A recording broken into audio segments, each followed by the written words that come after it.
déjame contar una anécdota rápida, ahorita te paso la palabra. Entré en una fonda en San Sebastián y vi dos retratos en la pared, una especie de nicho, estaba en euskera, entonces yo no entendía muy bien, y digo, ¿de qué se trata eso? Y dice, son dos presos políticos que eran dos funcionarios de un periódico. Digo, son los que metió Garzón a la cárcel. El tema que yo quiero plantearles es el siguiente. Me queda muy claro cuando ustedes hablan de enjuiciar a dictadores, de enjuiciar a torturadores, pero ¿cómo pueden ustedes explicar la justicia universal cuando se trata de perseguir terroristas, de perseguir a Al Qaeda? A final de cuentas, cualquiera diría, no es un tema español. ETA tal lo es. ¿Hasta dónde ETA es un problema universal? ¿Cómo entender esa diferencia de escala? Entiendo muy bien que a Videla le den ahora no sé cuántos decenas de años de cárcel, pero ¿cómo explicar esa actitud de una fiscal y de un juez frente a un tema de terrorismo?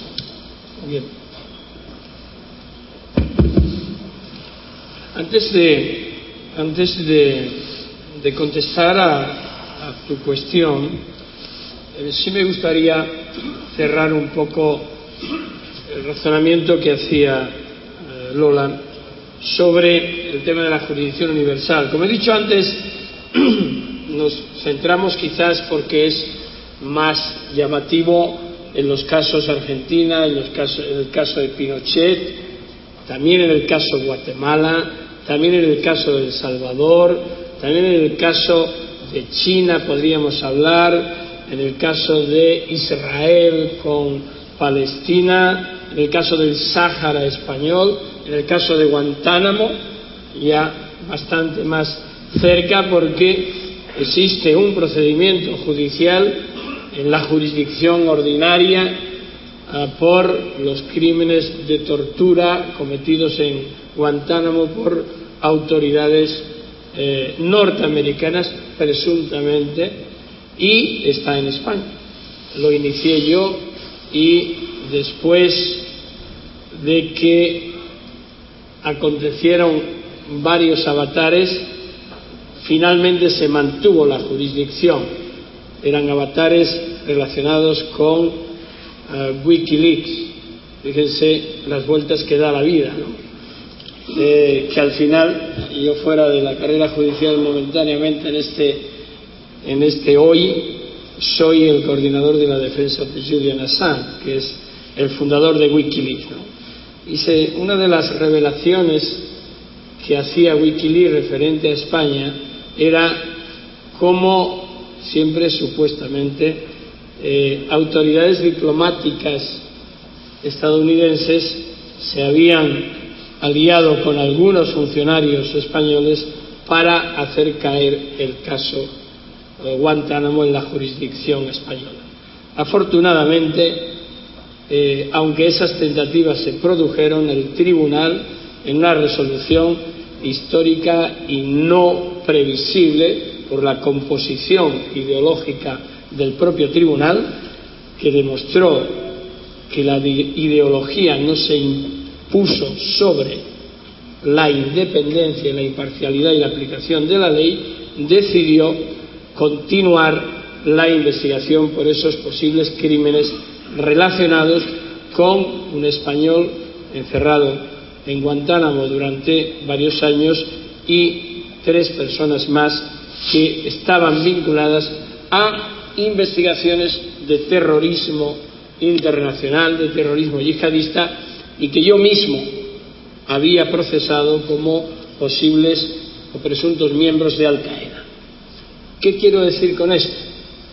Que una cosa es que si existen indicios contra determinadas personas que las vinculen a una actividad delictiva determinada, no puede eso justificar jamás el uso de la violencia ni la privación de derechos fundamentales de esas personas para obtener una información o simplemente por el hecho de que no tienen alternativas legales posibles que ofrecerles. Y lo de Guantánamo, ya se ha dicho muchas veces, es un escándalo, es una vergüenza, pero no ya para Estados Unidos, para todos y cada uno de los gobernantes y de los países democráticos del mundo. De los otros ya ni hablo. Es decir, es que desde el año 2001 ahí han pasado varios cientos de personas por Guantánamo y todavía hay 200 y pico, de los cuales solamente hay 14 o 15 personas que van a ser enjuiciadas y por comisiones militares. Pero es que entró en Guantánamo un niño de 12 años que todavía sigue estando ahí sin juicio porque no lo pueden juzgar hasta que llega a los 18. Bueno, el silencio y la aquiescencia y los negocios siguen y las defensas y los derechos humanos dicen que se siguen defendiendo. Bueno, yo tengo mi planteamiento bastante crítico al respecto. Pero al margen de esto, lo que traigo el ejemplo no tanto para decir que bravos son los jueces o algunos jueces al hacer esto, sino para poner de manifiesto uno de los problemas que tiene la jurisdicción universal. Y es que cuando se refiere a dictadores ya pasados o de países que no son o no tienen un poder específico en el entorno internacional, las cosas se ven de una forma que cuando se refieren a países que sí tienen ese poder, sea económico, sea político o sea diplomático. Y cómo pueden influir en los cambios legislativos que suponen un retroceso en lo que se había conseguido en el ámbito de la protección universal de las víctimas. Y eso es lo que ha sucedido en España. En España en el año 2009, también ha sucedido en Bélgica y también en otros países. En todos aquellos que tenían una especial legislación avanzada, pues han venido los recortes. Cuando los jueces se atrevieron a ir más allá de aquellos casos que mal que bien se aceptaban, inmediatamente las presiones vinieron. Obviamente no se van a reconocer, o a veces sí, porque yo recuerdo la ministra de Asuntos Exteriores de Israel que dijo al presidente del gobierno español: espero que acaben con esa investigación que hay en España si queremos seguir manteniendo unas relaciones. Y lo más rocambolesco, lo más alucinante es que el gobierno español de alguna forma entró por el aro y presentó con nocturnidad y alevosía una iniciativa legislativa que aprobó la restricción de la jurisdicción universal y ni siquiera le dieron el derecho a un debate abierto en la sociedad, y la introdujeron en una enmienda transicional de la ley de la oficina judicial. O sea, la ley de la oficina judicial se equipara a la jurisdicción universal. Bueno, pues esos son los legisladores españoles, con todo mi respeto, pero sin ningún respeto también hacia ellos, cuando hicieron esto.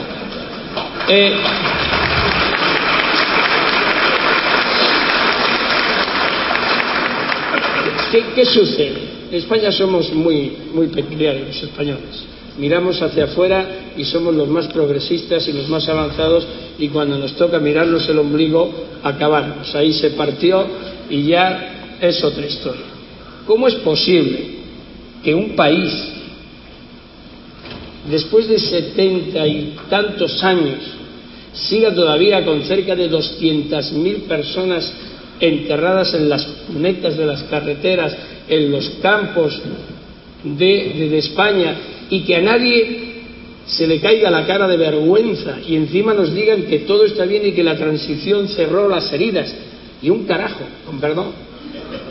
¿Qué heridas? Si no se discutió en la transición sobre los crímenes franquistas. Es una falacia. Discutimos mucho sobre la transición española.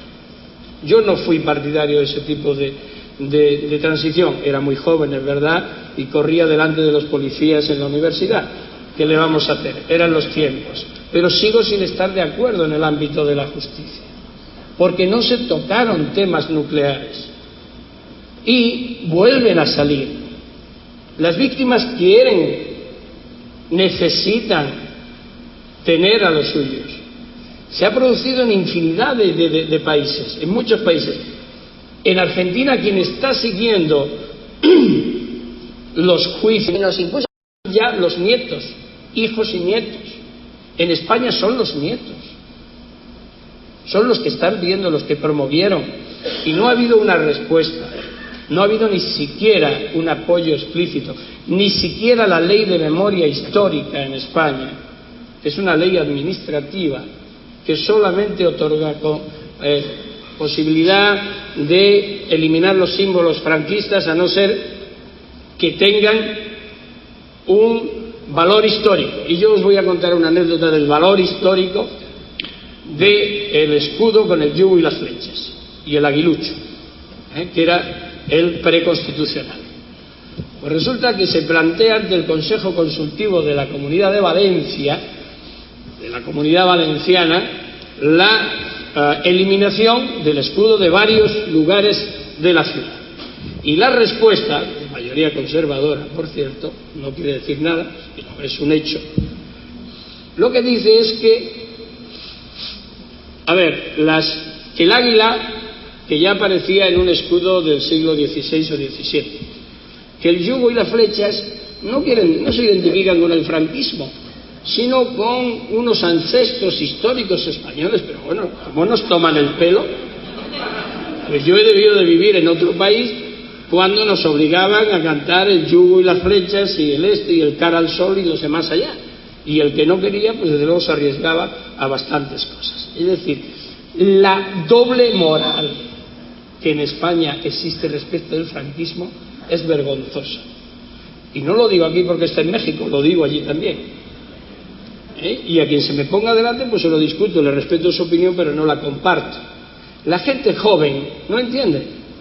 Mi hija menor, que ahora tiene 22 años, 20 entonces, cuando a mí me suspendieron por iniciar la investigación de los crímenes del franquismo, me decía, dice, bueno, pero ¿por qué te han suspendido? Porque no entiendo, papá, ¿por qué te han suspendido? Yo, pues mira, le expliqué un poco, por esto, dice, bueno, pero si eso es lo que hay que hacer, digo, pues sí, eso es lo que yo digo, pero hay otros que piensan que no. Por tanto, así es.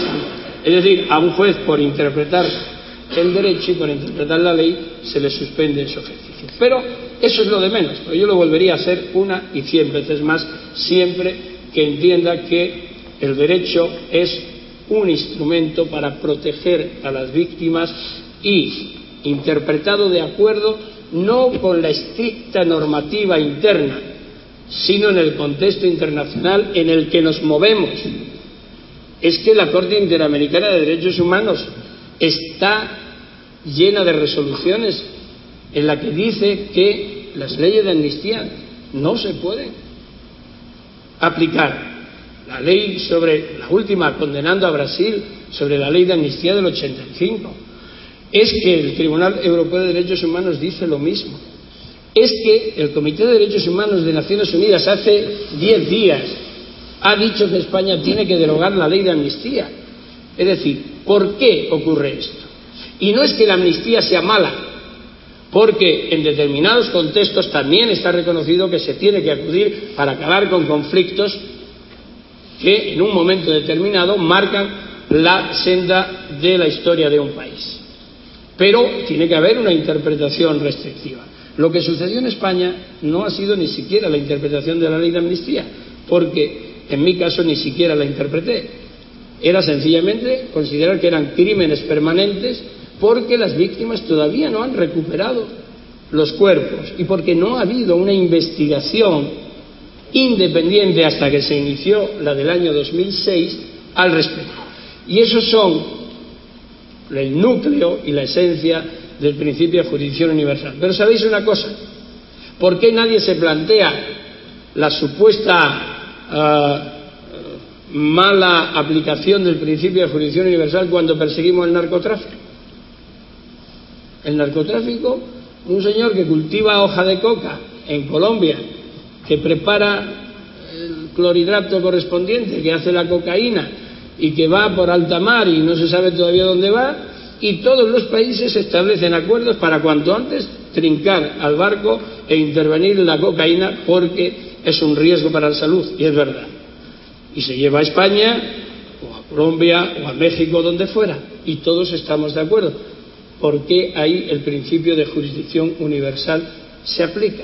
Pues sencillamente porque no hay intereses políticos y económicos de por medio. Cuando se plantearon la necesidad varias empresas españolas de promover el metro de Pekín, China dijo: sí, muy bien, pues ustedes tienen un asunto en España que se refiere a los crímenes de genocidio respecto del Tíbet. Si quieren ustedes que sigamos hablando, pues reflexión. Pero ocurrió lo mismo en Bélgica, en el año 2003, cuando se planteó la posibilidad de investigar a Donald Rumsfeld, entre otros, el secretario de Defensa de George Bush. Este hombre dijo, además no ocultó nada, dijo: muy bien, yo respeto la independencia judicial de Bélgica, pero también nos podemos plantear que la sede de la OTAN pase de Bruselas a otro sitio. Resultado, al mes siguiente, reforma de la ley impidiendo investigaciones de ese tipo. Es decir, hay dos varas de medir diferentes, desgraciadamente es así. Pero a pesar de ello, todavía el esfuerzo de jueces en cualquier parte del mundo pueden conseguir que eso se revierta. Son pequeños pasos que después se desandan 20 veces, pero siempre hay que tener la voluntad de volverlos a andar, porque en un momento determinado vamos a necesitar, para defender a los ciudadanos, ese tipo de principios, ese tipo de aplicación de normas. Y otra cosa que también quiero compartir, y termino aquí, con vosotros y vosotras, es: en todos los países, determinada clase política, o comentaristas, o periodistas, o sencillamente ciudadanos que se informan a través de los periódicos, dicen: vamos a acudir a la Corte Penal Internacional, hay que investigar en la Corte Penal Internacional. Hombre, pero primero investiga en tu país. Es decir, primero hay que agotar, y un país con una estructura de derecho y con un sistema judicial independiente tiene todos los elementos para investigar esos crímenes. Solo en el caso de que así no sea, hay que acudir a la Corte Penal Internacional si es que está dentro, porque la Corte Penal Internacional no nos va a solucionar el problema. Los problemas en los respectivos países los tenemos que solucionar nosotros, quiero decir, los jueces, las instituciones judiciales, etcétera. Por tanto, la Corte Penal Internacional que esté ahí para lo que está haciendo, es decir, vigilar para ver si efectivamente los países responden y, en su caso, para proceder selectivamente, porque no puede ser de otra forma, como en los casos que está adelantando. Esa es la idea englobadora que nos hace reducir el margen de impunidad. Unas instituciones judiciales independientes en el país que hay que exigirles desde la sociedad civil que respondan a sus obligaciones legales y constitucionales. Aquí habéis tenido una reforma constitucional y la Corte Suprema hace no tanto tiempo dijo: hay que aplicar los convenios en materia de derechos humanos como derecho interno y con carácter prevalente. Bueno, pues ya no hay duda de que esto sea así, por tanto la senda está marcada. La jurisdicción universal para aquellos casos en los que, digamos, no hay ninguna otra posibilidad, y la Corte Penal Internacional para los casos que establece el Estatuto de Roma, entre los cuales, por cierto, no está el delito de terrorismo. Sí, en relación a esto último y enlazando, sí. Narcotráfico, terrorismo, trata de seres humanos, hay un consenso internacional que son delitos muy graves, porque tienen además un componente transnacional, es criminalidad transnacional, por lo tanto su persecución debe de rebasar las fronteras, facilitar la persecución más allá de las fronteras es lo que se pretende a través de la jurisdicción universal. Tiene un origen y una finalidad diferente a la persecución de los delitos que afectan a los derechos humanos, pero hay un consenso internacional. En relación a la Corte Penal Internacional y a las jurisdicciones nacionales, cuando estamos hablando de presidentes o mandatarios, no se les puede perseguir en los tribunales nacionales, tiene que ser la Corte Penal Internacional quien puede dirigir la investigación primero y la acusación frente a estos presidentes o mandatarios. Por lo tanto, es importante este complemento de la justicia penal internacional. Si no estuviera, habría no delitos, aunque quedan fuera efectivamente el terrorismo, pero sí, desde luego, personas con determinados cargos. Por lo tanto, es necesaria la existencia de la Corte Penal Internacional. Ahora bien, también podemos hablar, en cuanto a la Corte Penal Internacional, por qué intervino en Libia y por qué no se ha intervenido en Siria. Y volvemos otra vez a encontrarnos con que en materia de derechos humanos no hay neutralidad ideológica, ni neutralidad diplomática, ni neutralidad económica. En el caso de Libia hubo un consenso internacional.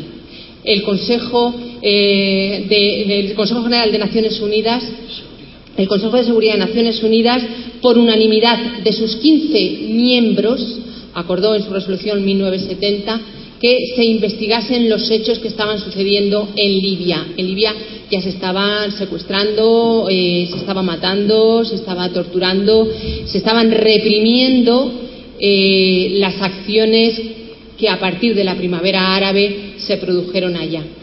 Y hubo consenso y la comunidad internacional hizo algo, yo creo que por primera vez, muy positivo. ¿Qué ha pasado en Siria?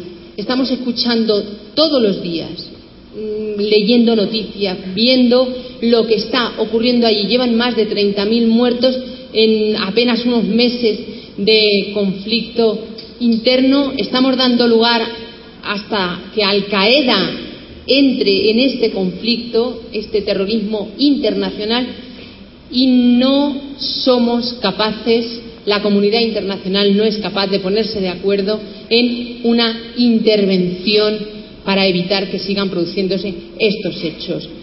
¿Qué hay detrás? Intereses económicos, también hablan de geopolíticos, geoestratégicos, intereses diplomáticos. La primera pregunta para el juez Garzón es que cuente la anécdota. Bueno. No, pero déjame, que van a decir, han hablado de todo. ¿Que no la quieres contar? Menos de terrorismo. No, hombre, 2 palabras, 2 minutos.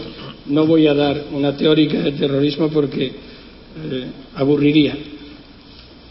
Como ven, de jurisdicción universal está más o menos ya definido el marco, aunque no penséis que era así. Cuando yo tuve que aplicar el artículo de la ley española sobre jurisdicción universal, pensé que algo tan complejo, que un principio con tantas consecuencias económicas, diplomáticas y políticas, iba a tener en el Parlamento, en las discusiones parlamentarias, largos debates, y ahí yo me iba a encontrar con argumentos para aplicarlo. Lo que encontré fue nada.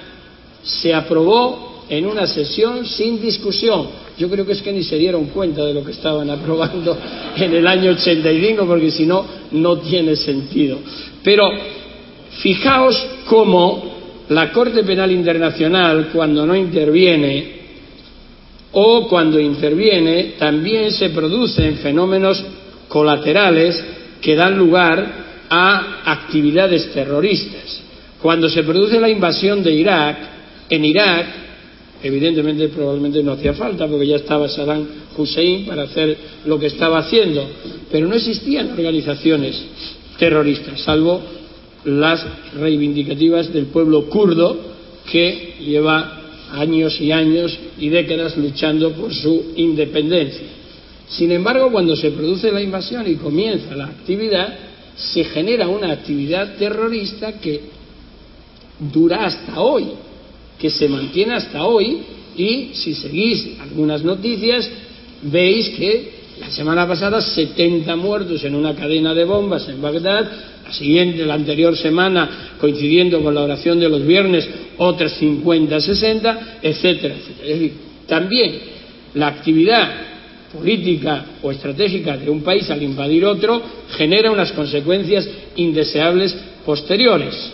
También cuando se invade Afganistán se pretende combatir el terrorismo internacional, terrorismo asimétrico, terrorismo horizontal, terrorismo difuso, no el de una organización jerárquicamente establecida que tiene sus estructuras y que hasta cierto punto, si la inteligencia funciona, es fácil investigarlo, sino un terrorismo global.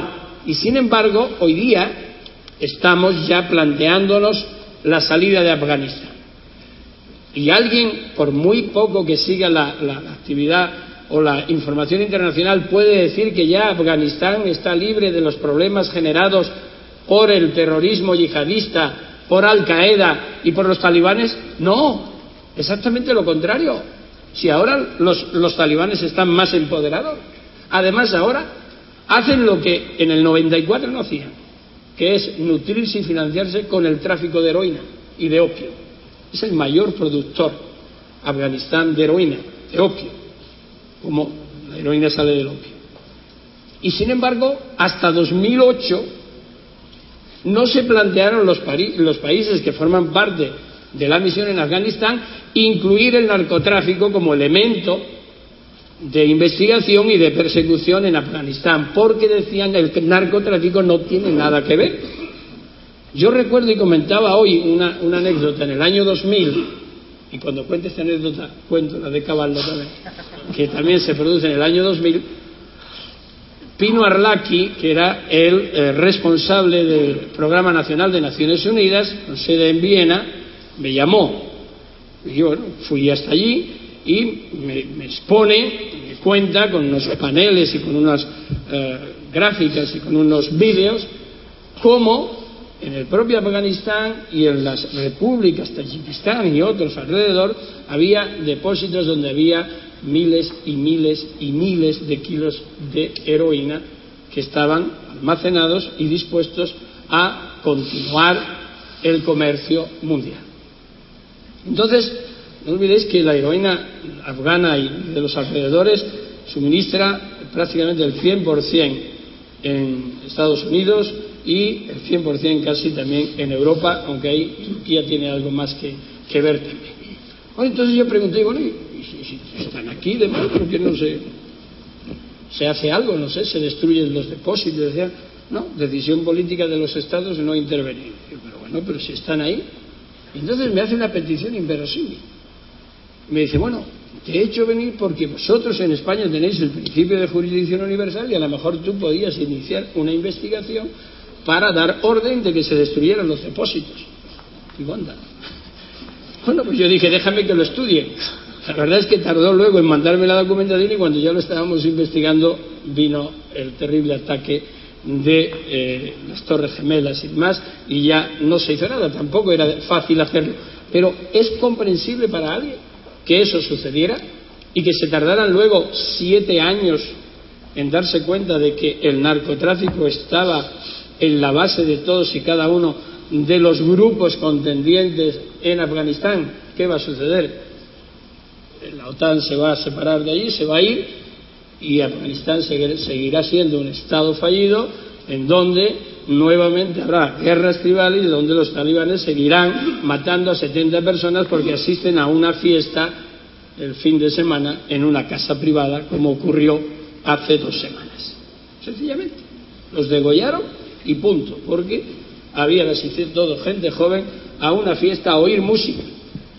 Eso es así, esa es la realidad, y esa es la realidad que no se combate cuando no se combaten las causas del terrorismo. Y no es difícil hacerlo, hay simplemente que reflexionar y no hacer lo que hizo un expresidente del gobierno español, que cuando se planteó este tema dijo: todos los terrorismos son iguales, no se pueden justificar por las causas. No es cuestión de justificarlo, es cuestión de ir a las causas y ver cómo podemos acabar con ello. Bien, la anécdota del caso Caballo. No, decía yo, en el año, era el 1 de septiembre del año 2000, yo estaba de vacaciones, yo llevaba el asunto, había 100 personas que se estaban implementando las órdenes de detención, ya hacía 2 años y medio, casi 2 años, que se había ordenado la detención de Pinochet, todavía estaba o ya se había ido a Chile, pero el procedimiento continuó. Y entonces yo estaba en una zona de España que son los Pirineos y estaba haciendo alpinismo por allí y descenso de barrancos y, bueno, deportes extremos de estos. Y entonces tiene mala cobertura el teléfono celular allá. Entonces oigo una llamada a las 4 de la madrugada y una voz con acento mexicano me dice: doctor, que no, le llamo desde México. Y digo: ¿desde México? Que bueno, era de la PGR. No, que tenemos a Caballo, a Sérpico, me dijo, a Sérpico, aquí detenido en Cancún, y que transcurren las 72 horas. Y yo no me he enterado, yo estaba dormido. Y digo: mire, yo estoy de vacaciones, no sé, llame a mi compañero que hay bueno, y además aquí son las 4 de la madrugada, no sé. Entonces, bueno, a continuación, ya en hora que eran las 8 más o menos, me vuelven a llamar y me pongo en contacto con mi compañero. Mi compañero no tenía ni idea del asunto, lógicamente, estaba sustituyéndome una semana de vacaciones. Entonces yo le dije: bueno, busca en tal sitio que está el procedimiento, y yo de memoria le iba dictando, le iba diciendo lo que había, ¿no? Bueno, pues entonces él dice: no, pero yo necesito que una vez que esté hecho tú me confirmes que está bien hecho. Claro, yo me fui y entonces, buscando cobertura, al final tuve que escalar casi una montaña de 1000 y pico metros porque no había forma de hablar, y allí en lo alto, con el traje de neopreno por la cintura, pues hablando por teléfono y diciéndole: sí, es correcta la orden, líbrala, porque si no, no llegamos a la detención de Ricardo Miguel Caballo. O sea que en esa ocasión la orden de detención yo no la firmé en la oficina, pero sí colaboré desde otro punto, ¿no? Son anécdotas de las que hay muchas, ¿no? Muy bien. No, a las 4 de la mañana no, a las 4 de la mañana estaba dormido. Fue una detención de altura. Llevamos ya una primera mitad de esta charla y ha fluido ya una lluvia de preguntas. Ya veo. He hecho más o menos un orden, primeramente en dos partes. Una se reúnen las funciones. Date prisa, que cuando la gente se empieza a mover, mala cosa. Sí, la mayoría se enfila hacia el temas de México. Solo voy a leer de manera muy aprisa algunas. Primeramente, ¿cómo es que un juez que no pertenece a un órgano internacional puede aplicar la justicia universal en sus resoluciones? Si acaso, también, otra pregunta, es preciso someter a las autoridades de la ONU. La primera pregunta es de Mariana Robles Robelo, la segunda de Fidel Eufrosio. También pregunta José Luis Uriostegui: ¿cómo lograron sumar esfuerzos una fiscal y un juez para lograr hacer justicia cuando en la mayor parte de los casos no logran tener una visión común? Luego voy a dar lectura a algunas preguntas sobre México. Pregunta Rafael Illescas Montero: ¿cuánto tiempo tiene que pasar para que la jurisdicción universal se aplique en acontecimientos de México, como el caso de víctimas de gobierno y narcotráfico? También, ¿cómo podemos hacer, pregunta Evelyn Arón, hacer justicia en México por las muertes de 60,000? ¿Por las muertes de 60,000 personas en la guerra contra el narcotráfico? Luego pregunta Mauricio Santoveña: ¿qué opinión les merece la solicitud de inmunidad de la Secretaría de Relaciones Exteriores al expresidente Zedillo por el caso Acteal?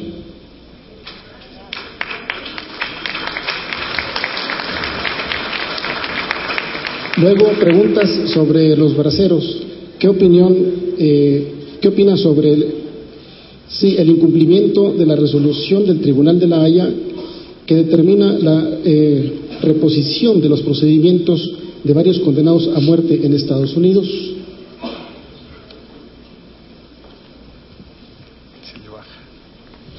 También, ¿qué opina de las respuestas mínimas del gobierno mexicano ante las sentencias relativas a las asesinadas de Ciudad Juárez? ¿Qué necesita México para que la impunidad y la corrupción deje de ser la norma? Esto lo pregunta Adriana de la C. Bien, también la jurisdicción universal es aplicable contra los Estados Unidos en temas de carácter migratorio, donde hay una gran deuda económica a favor de los ex trabajadores migratorios desde el 42 hasta el 67. Luego, de acuerdo con su explicación, la actuación de Felipe Calderón debe ser juzgada por la Corte Penal Internacional. Ya.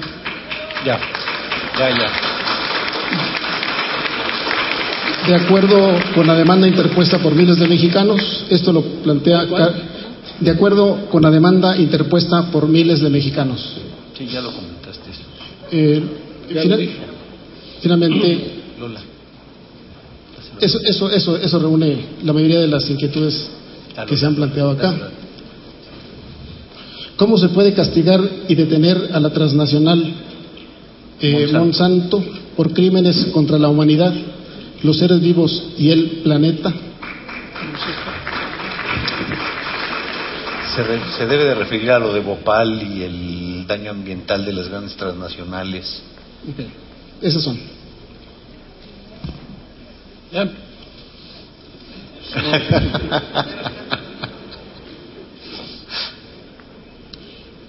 Se dice, ¿cómo se puede castigar y detener a la transnacional Monsanto por crímenes contra la humanidad, los seres vivos y el planeta? Bueno, realmente los crímenes contra el medio ambiente y los crímenes que atacan el ecosistema o los recursos naturales, o cuando la explotación masiva o ilegal de los mismos ataca no solo a lo que es ese ecosistema, sino también a la vida de las personas, no está catalogado como crimen competencia de la Corte Penal Internacional, como crimen del Estatuto de Roma. Lo que sucede es que conductas que se pueden enmarcar en esa dinámica, actividades que empresas transnacionales realizan y que afectan a esos intereses cuando se hacen en forma sistemática o atacando a sectores de la población, sí que pueden ser objetivo de investigación. Este es un caso, pero hay otros casos como es la explotación masiva de recursos naturales en la región de los Grandes Lagos en Congo, que está en la base de la mayor parte de los genocidios cometidos en los últimos 30 años en esa zona. Por tanto, esa explotación masiva de recursos ilegal estaría en una interpretación aceptable dentro de la persecución de los crímenes por la Corte Penal Internacional.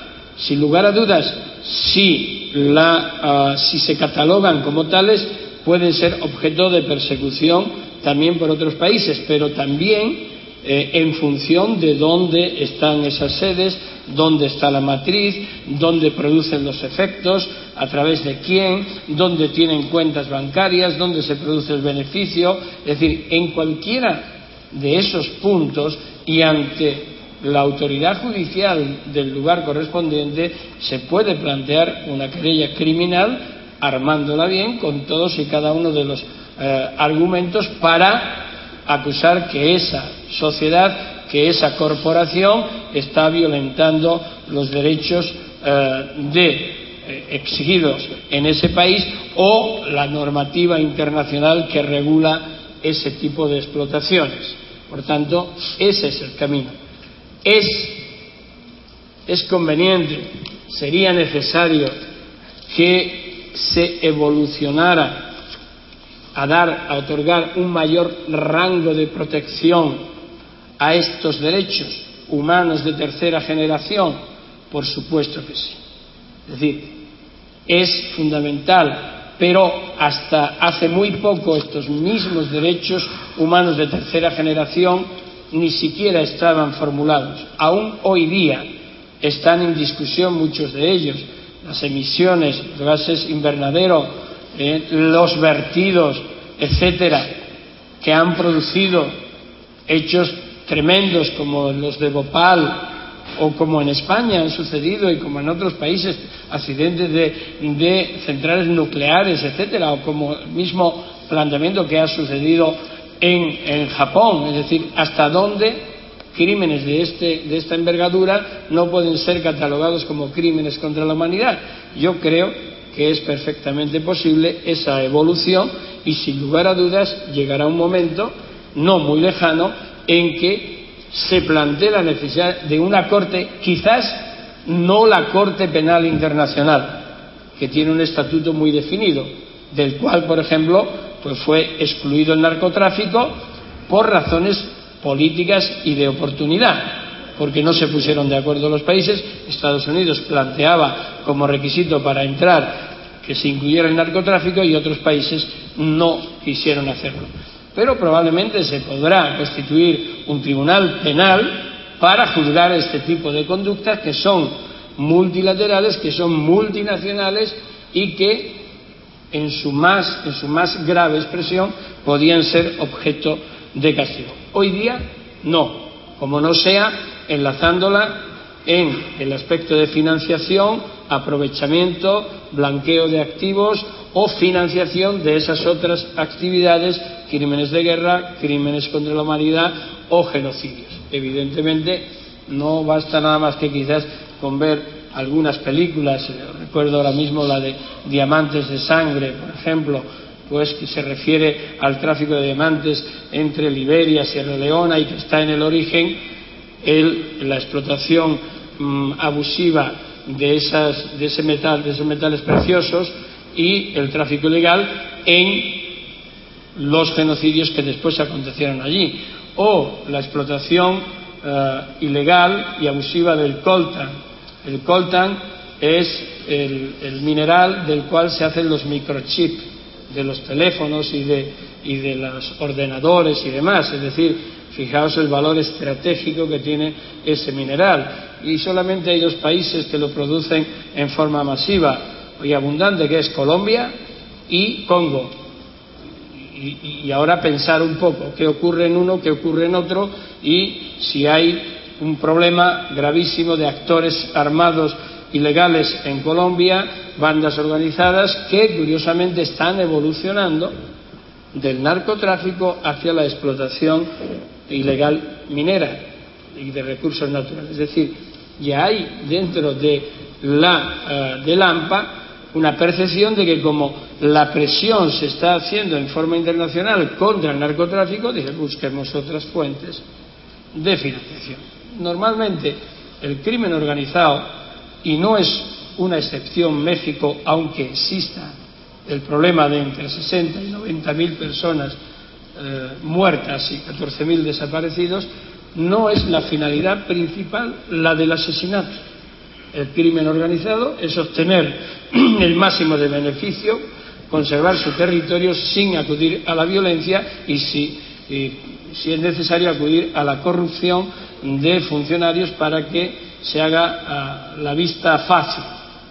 La violencia se acude a ello en un momento en que hay una contraposición de poder a poder o un desafío al poder establecido, porque se invade esa cuota de impunidad que había, o por un problema de territorio o de mercado, y se desencadena una acción indiscriminada y violenta donde la sociedad civil pues resulta, como siempre, también víctima. Contesta tú otra y yo voy contestando. No, pero al hilo un poco de lo que decía el juez Garzón, hay que decir una cosa, que la jurisdicción universal desde tribunales nacionales se ha limitado extraordinariamente. No hay países que puedan perseguir determinados delitos sin que existan puntos de conexión con su propio territorio, ya sea puntos de conexión, víctimas, victimarios, etcétera. O sea que prácticamente no existe un solo país del mundo que pueda ejercer la jurisdicción universal de forma absoluta. Así que hay delitos que es muy, muy, muy difícil su persecución universal, solamente a través de la Corte Penal Internacional, pero bueno, tenemos ahí el límite de la catalogación de los delitos y el tiempo. Y luego los convenios y tratados internacionales. Pero volvemos otra vez un poco a lo que estábamos comentando antes, para que los estados se pongan de acuerdo, lleguen a un convenio, decidan acordar la persecución universal, decidan crear tribunales específicos, como decía ahora el juez Garzón, bueno, un tribunal específico para determinados delitos, es es muy difícil cuando hay intereses económicos de por medio. Es muy difícil. De hecho, por eso tenemos todos los días enjuiciamientos y casos e investigaciones sobre esto. De la parte de la sorna que despliegas al decir esto, no estoy yo diciendo que tenga que ser la solución. La pregunta va dirigida a decir, ¿es posible? Yo digo, es posible. ¿Hay iniciativas? Hay iniciativas. Una de ellas se va a debatir el mes próximo en Ecuador, pero por para ejemplo. Que sea posible, y esas iniciativas se tienen que poner de acuerdo, acordarlo, firmar un convenio, y esto es lo que no se hace porque hay intereses económicos que lo impiden. Ahora, que existan puntos de conexión, intereses económicos, y que se diga, bueno, pues es una multinacional que está explotando un determinado territorio con unos derechos, por ejemplo, indígenas ancestrales, que se está generando un daño irreparable para la naturaleza, y exista una reclamación civil, por ejemplo, en Estados Unidos, en el tribunal de Manhattan, que tiene la sede tal o cual multinacional. Bueno, pues sería una alternativa o posibilidad, la de exigir responsabilidades civiles a aquellos que se lucran con este tipo de actividades. Esfuerzos de juez y fiscal con las herramientas de la ley. Cuando tenemos las leyes, cuando tenemos especialización, cuando hay coordinación, cuando hay cooperación, cuando hay conocimiento de la normativa internacional y normativa nacional, cuando somos capaces de dirigir a las fuerzas y cuerpos de seguridad del Estado, es posible llevar adelante investigaciones no solamente en temas de derechos humanos, crímenes contra la humanidad, sino también blanqueo, lavado de activos, financiación de terrorismo, criminalidad organizada, etcétera, etcétera. Pero hacen falta desde luego voluntad, herramientas legales, sí, pero también voluntad, coordinación, eficacia y, sobre todo, especialización en el ejercicio de la función. Jurisdicción universal en México era otra de las cuestiones que se planteaban. Como bien decía el juez Garzón, el mecanismo de la Corte Penal Internacional, que sería a lo que se estaban refiriendo dos de las preguntas, solamente entraría en funcionamiento porque, ojo, la justicia de la Corte Penal Internacional es complementaria a la justicia nacional, solamente en aquellos supuestos en que el Estado no pueda, no quiera o no se ejercite con las debidas garantías de un desarrollo o de un ejercicio de la justicia adecuado a unos cánones que se establecen en el Estatuto de Roma. Por lo tanto, la Corte Penal Internacional solo entraría cuando la justicia nacional no sea capaz de llevar adelante esa determinada investigación, y siempre y cuando los crímenes cometidos estén dentro del catálogo del Estatuto de la Corte Penal Internacional. Por lo tanto, es una intervención complementaria y un tanto subsidiaria y complicada en su caso. La creación de tribunales internacionales nunca ha sido la norma ni debe serlo, solamente en aquellos casos en los que realmente ya no hay una alternativa posible. Siempre son complementarios. El primero, el gran tribunal de la historia de la humanidad, pues fue el de Nuremberg, en el ámbito donde estamos hablando. A partir de ahí tuvieron que transcurrir 50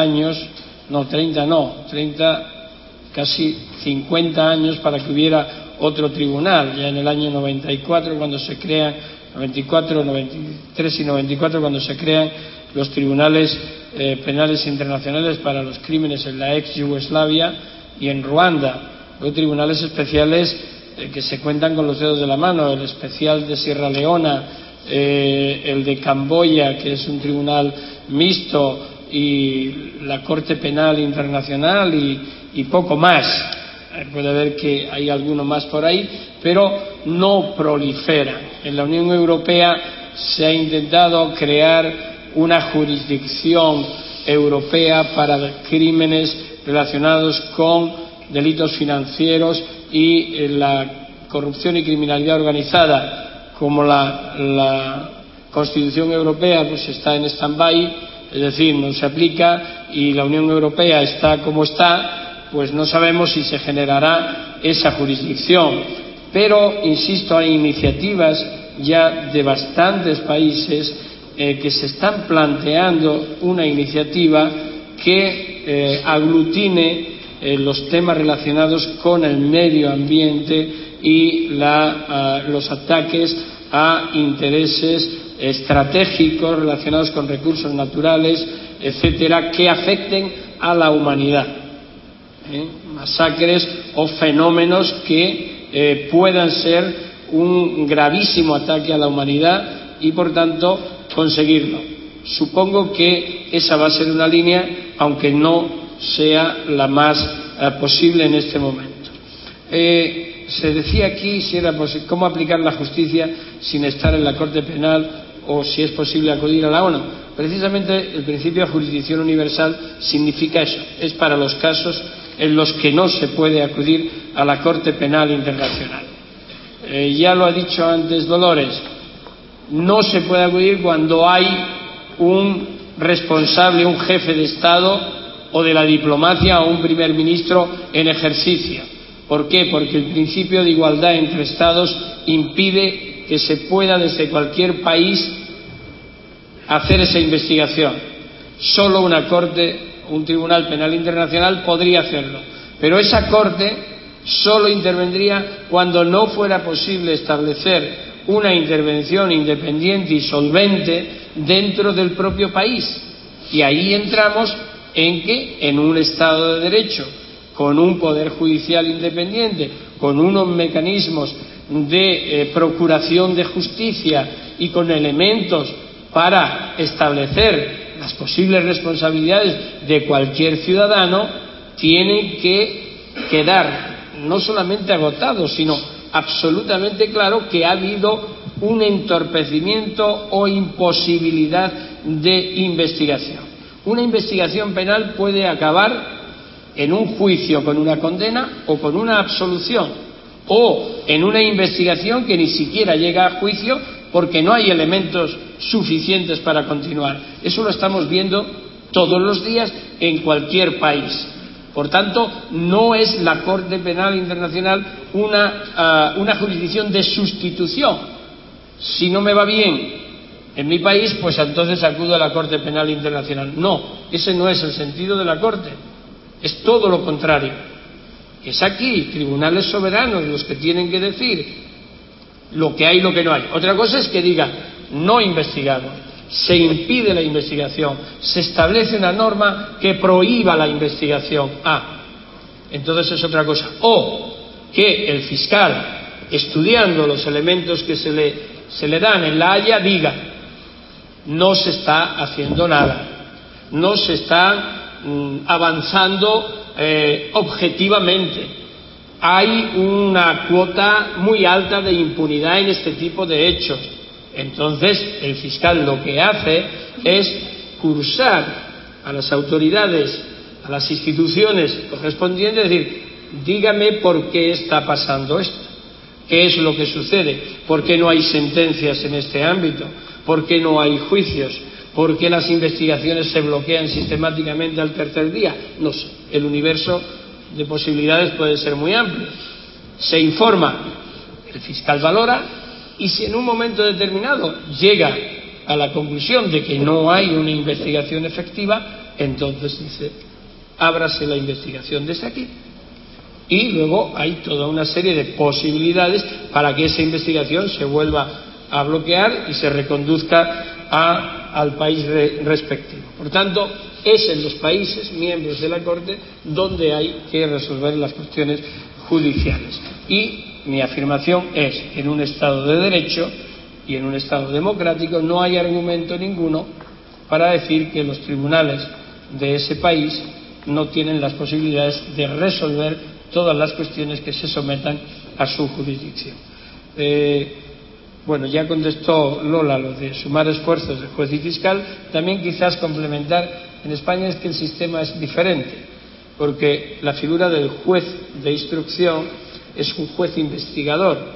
El fiscal investiga y en el cambio legislativo que esperemos que haya en algún momento asumiría, como aquí, el control de la investigación y el impulso procesal, pero hoy día en España quien tiene esa labor es el juez de instrucción, que además es el que toma las medidas coercitivas, cautelares de detención, etcétera, contra las personas sometidas a su jurisdicción. El fiscal ejerce la acción penal, es el garante de la legalidad y después acusa o no acusa en el procedimiento correspondiente, porque en España no solo está el fiscal, sino las víctimas que pueden estar y cualquier ciudadano español o con residencia en España que puede ejercer la acusación popular al mismo nivel y grado que el fiscal. De hecho, se ha producido en los casos de Pinochet y de Argentina y en todo lo de jurisdicción universal, ha sido la acusación popular y las víctimas las que han impulsado los procedimientos, y solo a partir de un determinado momento el fiscal se incorporó cuando cambió el fiscal general del Estado en el año 2004. Y también se producen los abusos de la acusación popular cuando sujetos malintencionados o que representan intereses espurios utilizan la jurisdicción precisamente para saldar cuestiones particulares. Espera un momento, Baltasar. Me pasa, Jesús, me ha pasado dos preguntas relacionadas con el terrorismo yihadista. De una parte, si en México hay células terroristas yihadistas, sería una parte de la cuestión, y la otra, que qué opinión me merece el linchamiento del embajador de Estados Unidos en Libia, en la ciudad de Bengasi, por la película sobre Mahoma, bueno, que conocen ustedes el asunto. El terrorismo yihadista tiene muchas manifestaciones. Nos encontramos con Al-Qaeda que tiene determinados territorios, Al-Qaeda en la península arábiga, Al-Qaeda en el Magreb islámico. Existe una central y sus sucursales territoriales, pero lo que sí aparece y cada vez con mayor fuerza es un terrorismo individual, es un terrorismo transversal, es un terrorismo que se mueve por la red, a través de Internet. Por lo tanto, es posible que en México existan seguidores, individuos que en muchos casos son solitarios, que tienen una radicalización a través de Internet, una especialización en la ideología terrorista yihadista. Existen los conversos, los que asumen en un determinado momento de su vida la religión musulmana, pero se radicalizan, van muchísimo más allá y pueden llegar a cometer acciones terroristas. Esto ocurre en Europa y, bueno, puede ocurrir en cualquier parte del mundo, precisamente por las características de este nuevo terrorismo que llamamos de lobo solitario, y que puede ocurrir y que está ahí. En cuanto al tema del embajador norteamericano en Bengasi, por la película, yo sinceramente creo que la película ha sido una excusa de movilización de radicales, etcétera, etcétera. Lo que sucedió en la sede diplomática norteamericana en Bengasi, en Libia, fue un ataque organizado. Por el tipo de armamento que se utilizó, estaba preparado de antemano. Puede decirse que una excusa para introducir un elemento distorsionador en el proceso de reformas que se están produciendo en Libia, porque Al-Qaeda quiere tener una participación y un espacio en la primavera árabe, en la democratización de los países árabes. tenemos que entender que el mundo árabe y el mundo musulmán tienen sus peculiaridades, no son ni buenas ni malas, son sus peculiaridades. Son países que han pasado por regímenes dictatoriales, corruptos, sin libertades de ninguna clase, aislados, además con el visto bueno de Occidente, que ha visto en estos dictadores de estos países, bueno, pues controladores de la seguridad internacional, y luego se ha demostrado que no era así, porque lo que hacían eran verdaderas barbaridades contra su pueblo. Y cuando llega la primavera árabe, Al-Qaeda se queda descolocada, no sabe qué tiene que hacer, cuál es su espacio, porque el discurso de Al-Qaeda, que no se nos olvide, es estamos mal, estamos sometidos, estamos subyugados, hay que coger las armas y utilizar la violencia para conquistar lo que merecemos, acabar con la corrupción, etcétera, etcétera. La revolución árabe, la primavera árabe, era justamente lo contrario, eran movimientos democráticos que se alzaban frente a regímenes dictatoriales, utilizando armas como los medios de comunicación, como las redes sociales, como el boca a boca, gente desarmada, y así ocurrió en Libia en un primer momento. Era gente desarmada que se alzó solamente con la fuerza de la razón y de la justicia. ¿Qué ocurre? Que Al-Qaeda quiere en este momento sacar tajada, sacar provecho de la situación. Entonces hay que tomar con mucha precaución y con mucho cuidado todo lo que está ocurriendo en el mundo árabe y desde luego lo de Benghazi parece más un ataque estudiado, analizado para desestabilizar y darle un golpe importante a Estados Unidos, que en este caso la administración Obama estaba apoyando el proceso de cambio en Libia con fuerza.